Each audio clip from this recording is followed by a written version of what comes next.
지금부터 성전을 정결하게 하심 마태복음 21장 12절에서 17절의 말씀으로 고난주간 특별 새벽 기도회 첫째 날 집회를 하나님 앞에 올려드리겠습니다. 먼저 주기도문 하시겠습니다. 하늘에 계신 우리 아버지여, 이름이 거룩히 여김을 받으시오며 나라가 임하시오며 뜻이 하늘에서 이루어진 것 같이 땅에서도 이루어지이다. 오늘 우리에게 일용할 양식을 주시옵고 우리가 우리에게 죄 지은 자를 사하여 준 것 같이 우리의 죄를 사하여 주시옵고 우리를 시험에 들게 하지 마시옵고 다만 악에서 구하시옵소서. 나라와 권세와 영광이 아버지께 영원히 있사옵나이다. 아멘. 찬송가 254장 함께 찬송하시겠습니다.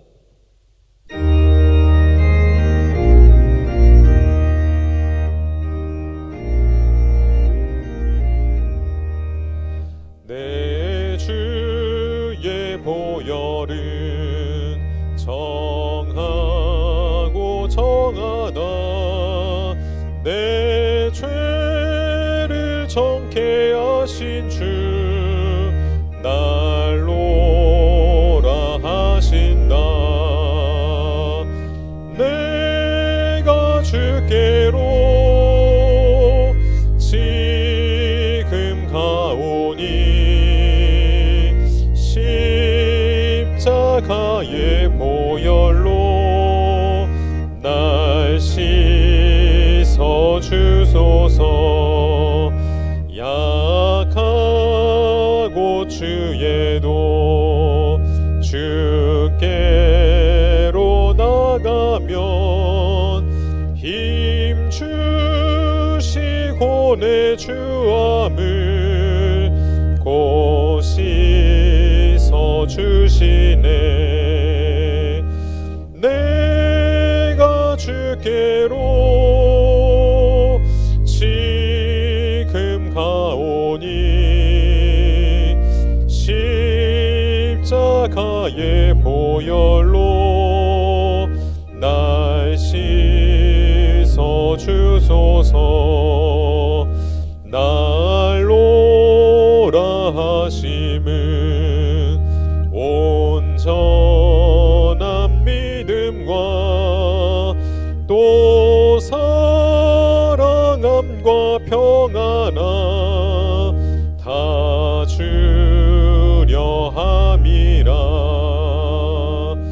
내가 주께로 지금 가오니 십자가의 보혈로 날 씻어 주소서. 큰 죄인 복받아 살 길을 얻었네. 한없이 넓고 큰 은혜 베풀어 주소서. 내가 주께로 지금 가오니 십자가의 보혈로 날 씻어 주소서. 그 피가 맘속에 큰 증거 됩니다. 내 기도 소리 들으사 다 허락하소서. 내가 주께로 지금 가오니 십자가의 보혈로 날 씻어 주소서. 아멘.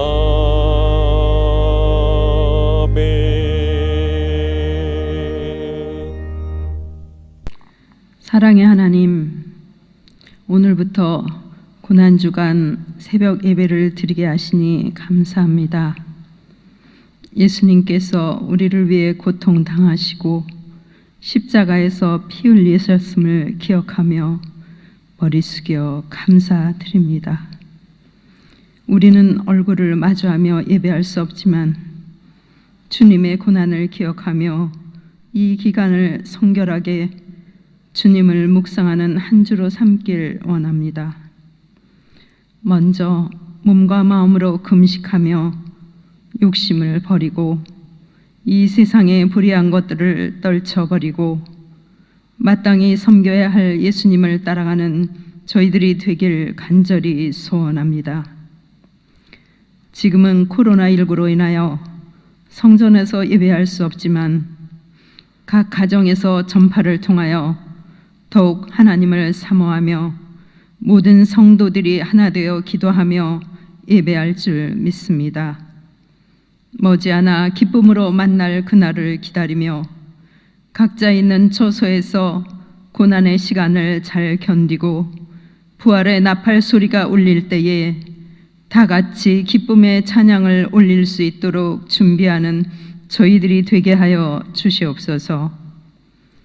코로나19로 인하여 고통당하는 이들을 속히 치유하여 주시옵고 환자들을 위해 쓰는 의료진들과 헌신하는 사람들을 위로하여 주시며 특별히 이 나라의 위정자들과 함께 하셔서 하나님의 살아계심을 깨달을 수 있도록 역사하여 주시고 이 민족이 하나님이 보호하시지 않으면 잠시도 살아갈 수 없다는 것을 깨닫게 하여 주시옵소서.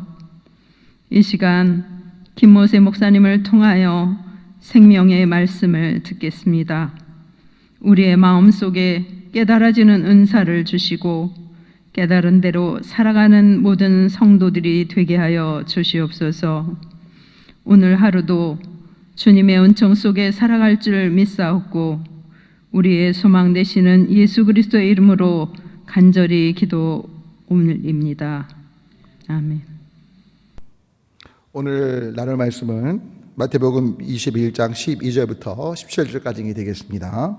신약성경 35쪽 마태복음 21장 12절부터 17절까지 있는 말씀 아마 자막으로 나올 거고요. 또 댁에 계신 분들 성경책을 펴시고 함께 봉독해 주시면 감사하겠습니다.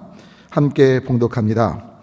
예수께서 성전에 들어가사 성전 안에서 매매하는 모든 사람들을 내쫓으시며 돈 바꾸는 사람들의 상과 비둘기 파는 사람들의 의자를 둘러엎으시고 그들에게 이르시되 기록된 바 내 집은 기도하는 집이라 일컬음을 받으리라 하였거늘 너희는 강도의 소굴을 만드는도다 하시니라. 맹인과 저는 자들이 성전에서 예수께 나오매 고쳐주시니 대제사장들과 서기관들이 예수께서 하시는 이상한 일과 또 성전에서 소리질러 호산나 다윗의 자손이여 하는 어린이들을 보고 노하여 예수께 말하되 그들이 하는 말을 듣느냐. 예수께서 이르시되 그렇다. 어린아기와 젖먹이들의 입에서 나오는 찬미를 온전하게 하셨나이다 함을 너희가 읽어본 일이 없느냐 하시고 그들을 떠나 성 밖으로 베다니에 가서 거기서 유하시니라. 아멘. 이번 한 주간 특별히 고난주간을 맞아 예수님의 발자취 행적들을 우리가 함께 살피면서 특별히 예루살렘 입성 후에 월요일부터 금요일까지 있던 예수님의 여러 가지 행적 중 일들 중에 한 부분들을 택해서 함께 말씀을 나누고자 합니다. 오늘은 첫 번째 시간으로 성전을 정결케 하신 예수님의 행적을 함께 생각하면서 은혜를 나누고자 합니다. 새벽기도 시간이기에 긴 말씀보다 아주 간단하게 핵심을 말씀 올리고자 하는데 이런 겁니다. 어떤 사람이 차가 망가졌는데 그 망가진 차를 고치기 위해서 논에 가서 농부에게 그 차를 고쳐달라고 합니다. 또 어떤 분이 봄이 돼서 모를 심어야 하는데 심을 모를 가지고 카센터에 가서 모를 심고자 합니다. 여러분 이것이 논리적으로 타당한 이야기입니까? 아마도 어처구니 없는 일을 넘어서 아마 제정신이 아닌 일로 보실 겁니다. 그런데 오늘 예수님께서 예루살렘 입성하신 후에 하셨던 그 일들이 바로 이런 어처구니 없는 걸 넘어서서 하나님의 관점에서 도저히 용납될 수 없는 특별히 강도의 소굴로 만들어 성전이 돈 버는 장소로 전락한 것에 대해서 예수님께서 책망하고 계신 것들을 보게 됩니다. 여러분 잘 아시는 것처럼 성전이라는 개념은요, 이사야서 56장 7절에 있는 말씀처럼 만민이 기도하는 곳이었습니다. 그래서 오늘도 예수님께서 그 부분을 그대로 인용하시죠. 이 만민이 기도하는 곳이라는 의미는 사실 그 본문을 가만히 보면 각주가 달려 있는데 그 각주에 이런 표현들이 있습니다. 만민이 만민을 위하여 기도하는 집. 그런데 안타깝게도 오늘 성경 보면 예수님께서 장사하는, 매매하는 사람들이 성전 안에 가득한 걸 보시고 특별히 이들이 이익을 적당히 남긴 게 아니라 과하게 남겨서 강도의 소유라는 표현까지 쓰시면서 책망하고 계신 것들을 보게 됩니다. 사실 이 성전에서 매매하는 일들이 있게 된 이유는 유래가 있습니다. 맨 처음엔 참 선한 의도였습니다. 어떤 의도였냐? 멀리서 하나님께 제사를 지내기 위해 제물을 가져오는 사람들이 좋은 양, 어떤 좋은 동물들을 갖고 옵니다. 근데 너무나 긴 여정에 동물들이 초췌해지는 거예요. 건강했던 짐승들이 건강한 게 아니라 병약해지고 굉장히 초췌해진 모습으로, 그래서 흠이 없는 걸 준비했지만 결국 제사를 드릴 때, 제물을 드릴 때는 흠 있는 예물이 되는 거죠. 그래서 이런 것들을 감안해서 멀리서 오는 분들에게 도움을 주고자 어떤 이익을 남기기 위해서가 아니라 그분들의 편의를 제공하고 배려하는 차원에서 매매가 있게 됐습니다. 근데 시간이 지나면서 어떤 일이 벌어졌느냐? 정말 맨 처음엔 선한 의도였지만 점점 돈에 대한 욕심이 들기 시작하죠. 그래서 형편없는 재물들을 하나님께 드리도록, 예를 들어서 병들고 한쪽 눈이 없거나 이런 것들을 드리는 일, 그것도 적당한 값이 아니고 너무나 비싼 값을 주고 제사 드리러 온 사람들이 울며 겨자 먹기 식으로 반드시 사서 드릴 수밖에 없는 상황들이 된 거죠. 때문에 예수님께서 책망하고 계신 것들을 봅니다. 여러분, 실은 오늘 이 본문이 우리 안에게 너무나 큰 도전을 줍니다. 그 도전은 뭐냐면, 과연 우리도 주객이 전도된 목적과 도구가 바뀐 삶을 살고 있지 않는가 한번 점검해 봐야 되는 것이죠. 성전의 본래 목적이 기도하며 하나님과 교제하는 곳이었는데, 물론 제사를 지내고 하나님과 화목하게 하고 또 하나님께 죄를 회개하는 곳 맞지만 그 본질을 놓친 것처럼 돈을 버는 장소, 매매하는 장소, 자신의 이익을 추구하고 특별히 자신이 원하는 것을 위해서라면 수단과 방법을 가리지 않는 강도처럼 성전이 탈바꿈한 것처럼 오늘 저와 여러분 삶 안에 신앙이라는 이름을 갖고 있을지 모르지만, 저와 여러분이 신앙생활 한다고 할지 모르지만, 과연 우리 안에 진짜 하나님과의 만남, 교제하고 나의 뜻보다 하나님의 뜻이 이루어지기 위한 기도의 삶을 살고 있는지 우리의 삶을 되짚어 봐야 할 줄 믿습니다. 여러분, 기도의 삶은요, 조금 전에 말씀 올린 것처럼 우리의 필요를 아뢰고 우리의 손을 아뢰지만 그것이 관철되는 것이 기도가 아닙니다. 나의 모든 것들을 아뢰고 나의 감정, 모든 것들을 정직하게 주님께 나아가서 아뢰을지 모르지만 그 부분에 대한 하나님의 뜻이 무엇인지 여쭙고 그 뜻이 이루어지기를 기도하는 것이 바로 기도라는 걸 잊지 않으시면 좋겠습니다. 여러분, 겟세마네 동산에서 예수님께서 하셨던 기도가 그 기도 아닙니까? 정말 십자가를 들어 이 땅에 오신 예수님께서 십자가를 지시기 직전에 하셨던 내용이 무엇입니까? 할 수만 있거든 이 잔을 내게서 옮겨주십시오. 하지만 나의 원대로 마시옵고 아버지의 뜻대로 되기를 원하나이다. 결국 예수님께서는 주기도문을 통해 기도의 법원을 알려주셨고, 마지막 겟세마네 동산에서 땀방울이 핏방울 되도록 기도하시면서 기도 그 내용대로 기도하고 계신 것들을 보죠. 여러분 때문에 오늘 저희가 함께 기도하는 이 시간, 우리의 마음의 손을 아뢰고 주님의 얼굴을 구하되 그 부분에 있어서 하나님의 뜻이 이루어지기를 소망하며 나아가는 우리가 되기를 간절히 소망해 봅니다. 감사한 건 오늘 본문을 보면 비록 성전과 관련된 제사장들 또 서기관들 그 이익을 어떻게 보면 누렸던 사람들의 잘못된 행동에도 불구하고 성전에 나와서 예수님께 치료를 요청했던 맹인과 저는 자들을 고치셨던 그 은혜의 주님을 보게 되죠. 여러분, 때로는 우리가 예배당 안에서 여러 가지 잘못된 행동들을 하는 지도자나 같은 성도들이 있을지 모르지만 우리가 기억해야 할 것은 어떤 사람이나 환경이 아니라 바로 예수님 앞에 나왔다는 것을 잊지 않으시면 좋겠습니다. 그래서 오늘 예수님께 나은 자를 고치셨고요, 또 그 뒤에 보면 대제사장과 서기관들이 대노하면서 특별히 어린아이들이 예수님을 다윗의 자손이라고 높이는 그 부분에 대해서 어떻게 보면 예수님께 질문하면서 하고 있는데, 놀라운 사실은 예수님께서 그 부분이 오히려 하나님께 영광이 됨을 지적하고 계신 것들을 주목할 필요가 있죠. 사실 이 본문을 보면 너무 어처구니 없죠. 뭐가 어처구니 없냐면 진짜 정작 책망할 부분, 책망받아서 회개할 부분에 대해서는 애통해하지 않고 정작 정말 정확하게 제시하고 또 고백했던 칭찬받을 일은 비난하고 있는 것들을 보는 거죠. 여러분, 우리의 삶도 우리가 어떤 책망을 들을 때 회개하는 삶에 대할 줄 믿습니다.